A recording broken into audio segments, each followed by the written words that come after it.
2 people are dead as a result of a shooting. CB24's crime analyst Steve Ryan joins us live from the scene with more on what we know so far. We're hearing that there's no risk to public safety.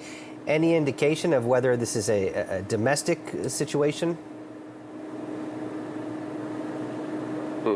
Yeah, fair questions, Jamie. First off, we are up in Keswick. Bayview Park is the location of what appears to be York Regional Police latest double homicide. Now, we know, according to police, that it was around 7:30 this morning when they received several 911 calls with regards to the sound of gunshots. Now, Bayview Park is located in this very quiet residential area up here in Keswick. So needless to say, neighbors up here were very surprised to hear the news this morning that 2 people had been shot and killed in the park. We heard from York Regional Police earlier on as well, and we'll play you a clip of the officer's remarks in a moment.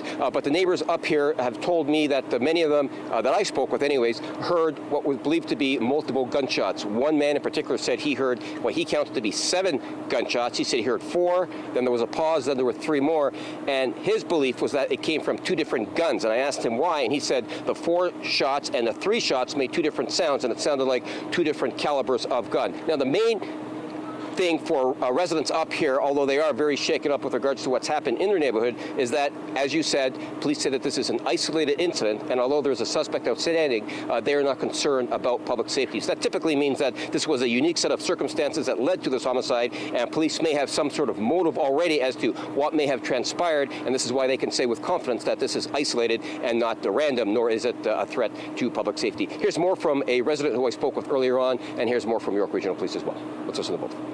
I just noticed that in the past few years that the drug population has really gone up, and it's very, very, very scary that it's leading to shootings.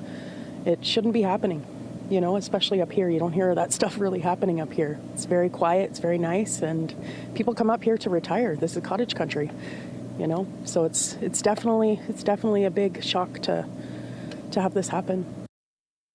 For the public, we can understand there are concerns surrounding this. However, at this time, the 2 deceased parties in the park appears to be, it is isolated. We are not, we are hoping that community members can come forward and provide more information that can help with this investigation. And so there is no threat to the community in here, no threat to the public here.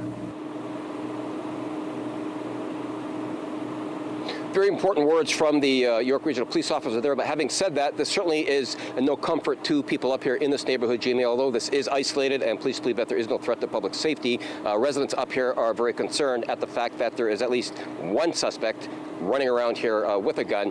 There is no suspect description as of right now, but I imagine within a short while we will get that description. And I say that because the police have a suspect or suspects in mind that they're looking for information about. So they clearly have some idea as to what has transpired here, and what that is we don't know yet, but that will be part of this investigation. I'll send it back to you for now. Thanks for the update, Steve.